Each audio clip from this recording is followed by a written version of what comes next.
Shalom Ubracha, nous poursuivons aujourd'hui avec un nouveau Pérec, le 6e Pérec de Masechet Eruvin, à la première Mishnah. Adar imanochi bechatzer. Alors nous allons revenir cette fois-ci au Eruvé Chatzerot. Lorsque plusieurs personnes habitent dans une cour, c'est-à-dire ils ont chacun a une maison qui a une porte dans la cour. Donc les maisons sont personnelles, mais la cour est collective. Il y a plusieurs personnes qui ont une porte dans la cour. Bien que cette cour est fermée, et donc c'est un Reshut Yachid, les Chachamim ont interdit de porter à l'intérieur de cette cour ou de porter des maisons vers la cour.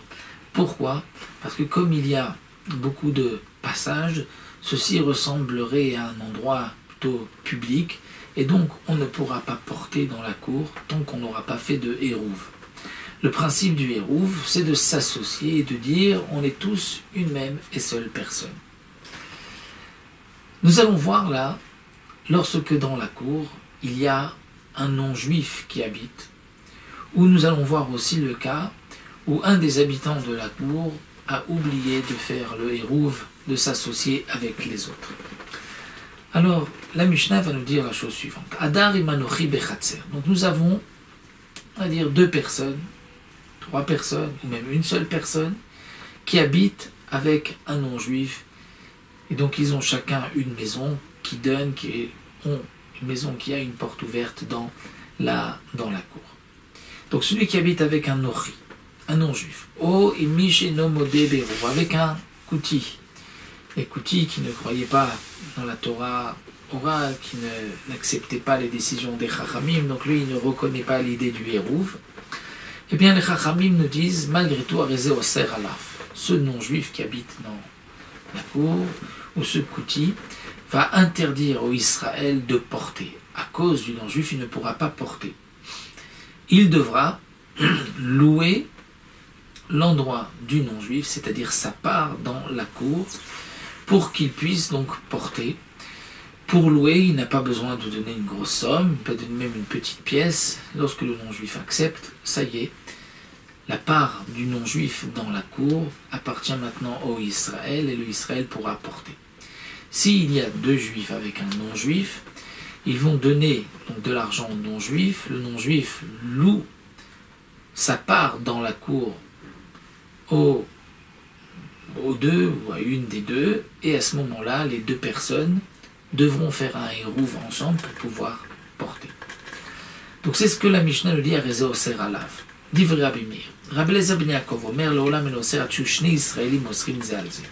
Rabbi Eliezer ben Yaakov nous dit non. Dans quel cas la présence d'un non-juif nous empêchera de porter? C'est seulement s'il y a deux juifs dans la cour. Mais s'il y en a un seul qui habite avec un non-juif, eh bien le non-juif ne peut pas empêcher au Israël de porter dans cette cour-là. Quelle différence? En vérité, aussi bien d'après Tanakama que d'après Rabbi Eliezer ben Yaakov nous explique la Gemara, la présence du non-juif dans la cour ne nous dérange pas. La dira d'un non-juif par rapport au Shabbat n'est pas considérée comme une dira, donc on pourrait porter. Donc s'il y a un Israël avec un non-juif, il pourrait porter comme si le non-juif n'est pas là. S'il y en a deux, ils vont faire un Hérouv ensemble, comme si le non-juif n'est pas là. Mais les Chachamim ont en vérité voulu empêcher qu'un Israël habite avec un non-juif dans la même cour, de peur que le Israël va apprendre donc avoir une influence mauvaise donc du non-juif et qu'il va ensuite quitter la pratique de la Torah et des mitzvot. Donc pour cela, les Chachamim m'ont dit, tu vas devoir, si tu veux porter, louer la part du non-juif dans la cour. Et le non-juif ne voudra pas si facilement. Pourquoi? Parce que les non-juifs avaient peur. À l'époque, cette location, c'était pour lui faire un peu quelque chose d'une sorcellerie. Et donc, le non-juif refusait en général de louer sa part qu'il avait dans la cour. Donc le Israël ne va plus avoir d'intérêt d'habiter avec un non-juif, puisque Shabbat, il ne pourra pas porter, donc il va essayer de déménager. C'est ce que les Chachamim ont voulu, c'est le résultat auquel les Chachamim ont voulu arriver. Seulement, donc toute cette xéra qu'il faut louer du non-juif, c'est qu'en vérité, on veut que le non-juif n'habite pas avec le Israël. Eh bien, Rabbi Eliezer ben Yaakov nous dit qu'en vérité, jamais un Israël n'habitait avec un non-juif. Parce qu'à l'époque, les non-juifs étaient soupçonnés de shfichut damim, ils pouvaient le tuer et l'assassiner sans laisser de traces. Donc pour Rabbi Eliezer ben Yaakov, à l'époque, jamais un juif habitait avec un non-juif, il y avait toujours deux avec un, puisque lorsqu'il y en a deux, le non-juif avait peur. Il dit, si je fais quelque chose, il y en a toujours un qui pourra dire, qui pourra raconter.